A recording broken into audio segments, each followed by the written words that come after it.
Dust clung to Mara Ellsworth's dress as her boots struck the porch of Cole Hardin's ranch house. Fast, uneven, desperate. The wind howled across the plains, slamming the shutters against the wall. She didn't knock. She flung the door open, breath ragged, eyes wide as if she had been chased by something with teeth. Cole rose from the table, hand hovering near the revolver at his hip. "Mara," he said, voice low. "What happened?" She shook her head, swallowing hard. "Promise me you won't," she whispered, the words scraping out like they were torn from her throat. "Promise me you won't go after him, not tonight." Lightning cracked somewhere beyond the ridge, lighting the room in a flash of white. Cole stepped closer, steadying her by the shoulders. Her hands were trembling violently. A cut ran along her forearm, fresh, still bleeding. Dust smeared across her cheek, as though she'd ridden hard through a storm. "Mara," Cole said, "you're hurt." "That doesn't matter." Her breath hitched. She looked past him, toward the window, as if expecting a shadow to rise from the darkness at any moment. "He's coming. He's already too close." "Cole, you can't confront him." Thunder rumbled. The horses in the corral whinnied and stomped the dirt. Even the old boards of the ranch house seemed to shudder. Cole's jaw tightened. "Who's coming?" Her eyes darted away. She pressed her palm against the table to steady herself. "I can't say," she whispered. "Not yet. But if you go after him, if you stand in his way, it'll tear this town apart." Cole stared at her, frustration flickering beneath his calm exterior. Her voice wasn't pleading, it was breaking. Whatever she'd seen had carved fear into her bones. "Mara," he said, softer now, "Redwater's my home. I can't sit idle if danger's riding in. You don't understand." She stepped toward him, gripping his coat with both hands. "I'm begging you, don't go. Not tonight." Her voice dropped to a tremble, barely audible beneath the rising wind. "Please."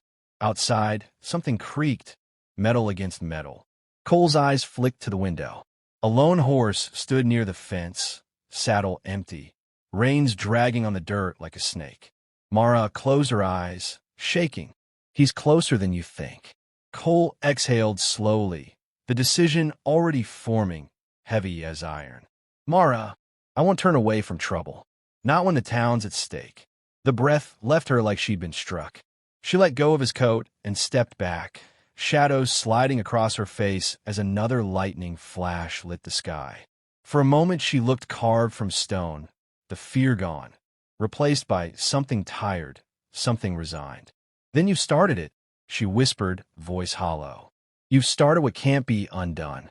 The wind roared again, shaking the door in its frame. Cole moved toward the lantern, turning up the flame to cut through the dark. Behind him, Mara stared out the window, her eyes fixed on an empty road, as if waiting for the shape of a man she'd hoped never to see again. Boots scraped across the saloon's floorboards as men pressed toward the windows, murmurs slicing through the smoky air. Someone had spotted riders near the northern ridge. 3 shapes at first, then 5, drifting like shadows against the canyon wall. The piano stopped mid-note. Chairs creaked. Every sound tightened into silence. Cole Hardin stood at the doorway, hat low over his eyes, watching dust rise in long, twisting trails beyond town. "They're closer than they were at dawn," he said. Behind him, a barkeep quietly slid a rifle across the counter. Outside, the wind carried a dry, restless heat. Merchants pulled shutters closed. A pair of cowhands dragged water barrels toward the stable doors, exchanging tense glances. The church bell rope hung motionless, though everyone kept glancing at it, as if waiting for it to ring the alarm on its own. Mara moved through the street, head lowered, hands clasped tightly behind her back. Her shawl whipped around her in the wind. Every few steps, she paused, searching the horizon with eyes that flinched at every shifting shadow. A wagon rattled by, the driver urging his horses faster than the narrow road allowed. Dust rolled up around Mara's boots. She didn't blink. Cole stepped out of the saloon and crossed the distance to her. "You said he was coming," he said. "Is that them?" She didn't look at him. "It's not all of them." Cole frowned at the emphasis. "Mara." Before he could finish, a fresh plume of dust rose to the east. A single rider broke from the swell of heat and light, moving straight for Redwater at a casual, unhurried pace. Too casual, like a man who feared nothing beneath the sun. The town stilled. Saloons quieted. Even horses stopped pawing at the dirt. Mara's breath hitched. She backed up until she reached the steps of the church. The rider pushed through the main road, his coat torn at the shoulder, his horse black as coal. A long, jagged scar crossed the man's cheek, catching the light each time he turned his head. He didn't glance left or right. He rode straight toward Cole. When he finally stopped, dust settled around him like smoke. "You Hardin?" the rider asked, voice hoarse. Cole didn't answer immediately. "Depends who's asking. Doesn't matter." The rider's gaze slid past him and locked on Amara. He smiled, slow and bitter. "Tell her I'm not here for town business. I'm here for what belongs to me." Mara pressed a hand over her mouth. Her knees weakened. Cole stepped between them. "You leave her be." The rider leaned forward in his saddle. "You can take a warning, or you can take a bullet. This is between me and the widow." A heavy cloud rolled across the sky, throwing the town into a muted shadow. The rider turned his horse and headed toward the far edge of Redwater, dust trailing behind him like a warning flag. Mara whispered, barely loud enough for Cole to hear, "He found me." And somewhere beyond the ridge, more riders gathered. The storm was building. Gunmetal shadows swept across Redwater as night slammed down without warning. Lanterns flickered in windows. Doors locked. The wind carried a low, distant rumble. Hoofbeats steady and multiplying. Cole stood in the middle of the street, hand resting on his holster. "They're here," he muttered. The first 6 riders broke through the darkness like wolves slipping into torchlight. Their horses snorted clouds of steam into the cold air. Grady Pike rode at the front, coat flapping like a torn banner. He scanned the townsfolk gathering behind Cole, eyes narrowing with cruel amusement. "Bring her out," he called. "No fuss. No blood." No one moved. Mara stepped from the church doorway, her silhouette small but unshaking. The lantern above her crackled, sparks tapping the wall behind her. Her shawl floated on the wind like something trying to escape. Pike grinned. "There she is." Mara walked forward, each step measured, as if counting the space between her and the men who once chased her through nightmares. Cole put an arm out to stop her, but she slipped past him without a word. "You don't touch this town," she said. The quiet in her voice hit harder than a shout. Pike laughed, deep and ugly. "You think anyone here knows who you are? You think they remember what you did?" Mara didn't answer. The townsfolk behind her shifted, fear thickening the air. Pike leaned on his saddle horn, eyes gleaming. "Tell them. Go on. Tell them what name you carried before you decided to play house on the edge of nowhere." Cole looked at Mara, confused, searching her face. She lifted her chin, breath steadying. Her fingers tightened around the edges of her shawl, just once, like someone bracing for a cold wind.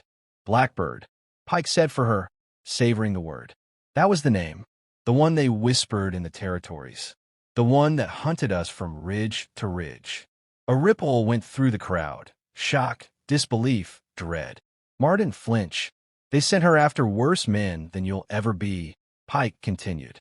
"Tracker, ghost, executioner, whatever the job needed." Cole stepped closer to her, voice a low murmur. "Mara," her eyes didn't leave Pike. "I left that life." "Not for long." "You didn't," Pike said. "You thought hiding in a quiet town would save you? Thought marrying some ranch hand would wash the blood off your hands." Her jaw tightened just barely. The wind picked up, sweeping dust around them. A lantern blew out, plunging half the street into darkness. Pike raised his voice. "You killed men I rode with. You hunted us down one by one. Tonight, the score gets settled." Cole drew his revolver. "You'll settle nothing here." Pike smiled. "You think she needs you to save her? Ask her what she did before she learned how to sew black dresses."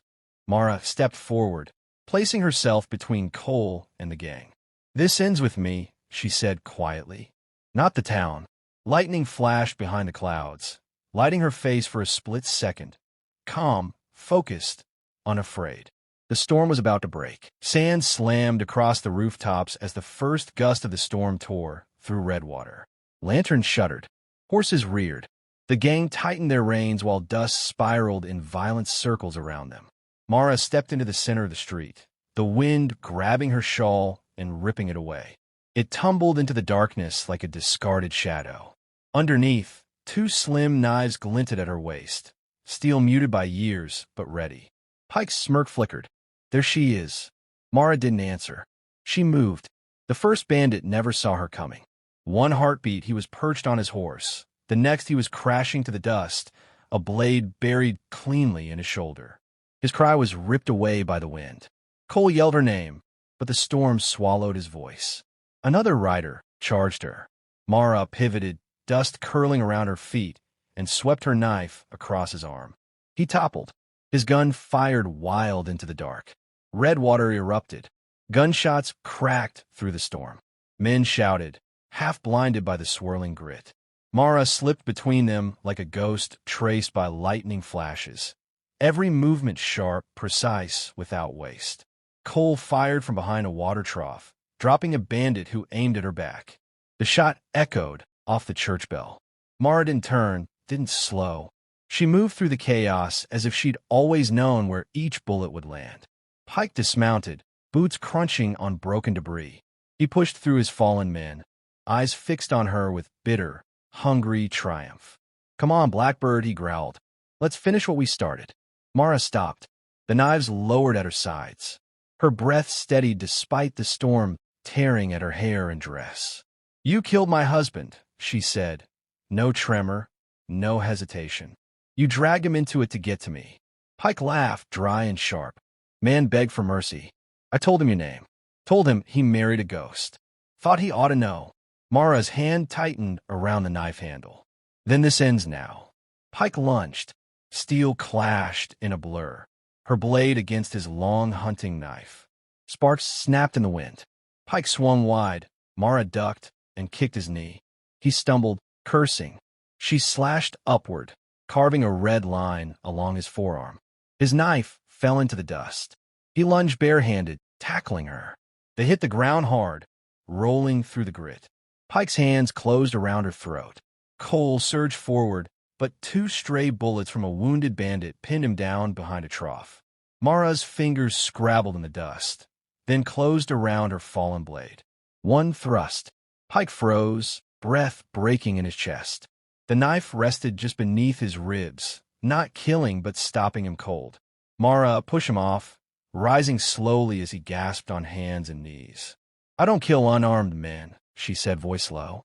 "Justice isn't vengeance." The storm began to ease. The wind softened. Dust settled over the bodies and broken ground. Cole approached, staring at her as though seeing her for the first time. Mara sheathed her knives. "It's done." Pike's men scattered into the night, leaving him groaning in the dirt as thunder rolled away toward the distant canyons. By dawn, Mara was gone, her house empty, her trail swallowed by the desert wind. And in Redwater, folks still whisper that when danger rises and storms gather, a shadow returns to watch the roads. The Blackbird of Redwater, the widow who saved a town and vanished into legend.